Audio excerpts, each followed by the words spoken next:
Hi guys! For today's video, magchikahan na naman tayo. Siyempre, isi-share ko sa inyo yung mga plan ko. Dahil nga kanina, di ba nga umalis ako, pero meron talaga akong importanteng binili. Kaya ako umalis ng mabilisan, di ba? Sinabay ko na rin to. Ayan, dahil nakita ko siya. Ang ganda niya. Pakita ko sa inyo. White and ano siya, ganyan yung kulay niya. O, di ba? Ito ay ano, dito ko siya ilagay. Ano kaya sa tingin niyo, guys? And then, ito naman isa, ayan, hindi ko alam. Pag-isipan ko pa kung saan ko to ilalagay, guys. And then, ito talaga yung ano ko.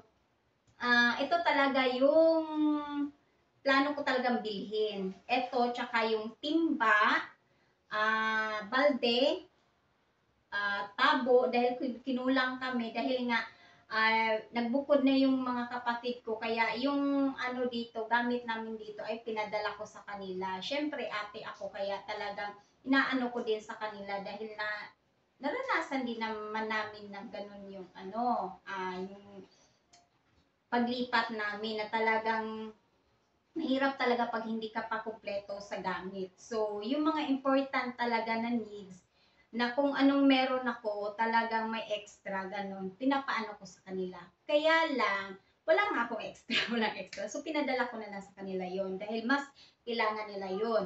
So, ngayon, dahil nga maglalaba ako, at saka kinulang din talaga na kami sa tabo, kaya yun talaga ang nilakad ko kanina. Bumili ako ng tabo, balde, tsaka walis.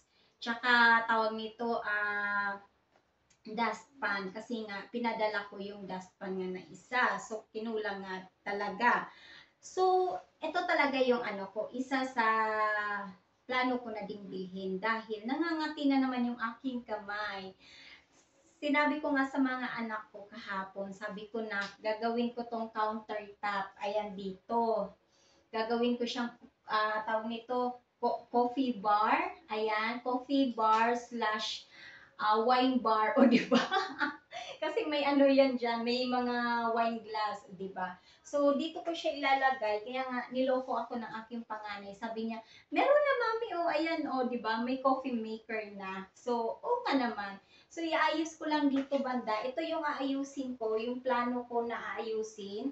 Ayan, ililipat ko yung thermos dito, tapos yung mga kape, ayan, dito ko na siya ilalagay para dito na lang ako magtitimpla. And then, this one guys, dahil nga tatanggalin ko ito, ayan, noon pa man, mahilig na din talaga ako sa artificial plants sa loob ng bahay kasi nga, lagi nga ako namamatayan pagka nagpasok ako ng halaman sa loob ng bahay. Tsaka hindi ko talaga, sa dami ng ginagawa ko, minsan nakakalimutan ko talagang diligan o kaya na overdilig sila.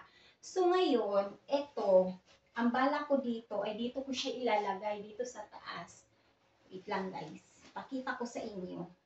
Tatlo tong binili ko, 35 ang isa. Ayan. Tapos the rest ay dito sa iba ko ilalagay. Wait lang. 'Di ba? Hindi ako handa. Biglaan tayong nag-shoot. Kasi nga, ito talaga ano, plano ko to kagabi. Plano ko kagabi na shinare ko sa mga anak ko na niloloko ako ng mga anak ko. Sabi ng mga anak ko, si mami, sabi niya bukas pa niya gagawin, pero unti-unti nang ginagawa ko na. So, ganun ako guys. Pagka once na meron akong naisipan, tsaka hindi ko siya magawa-gawa talaga agad, di ako mapakali. Minsan tulala ako, talagang pinag-iisipan ko kung gagawin ko or hindi, gagawin ko or hindi, gano'n. Diba? So, dito ko siya ilalagay, guys. Like that. Like that. Oh, like that. And then, eto dito, kasi nga ano, pipinturahan namin tong puti. Ipapaalam pa namin sa may-ari kung papayag na pinturahan namin tong puti, tsaka gold. Ayan, para maganda siya tingnan. And then, eto, lilipat ko yan dun banda. Ayan. Wait lang.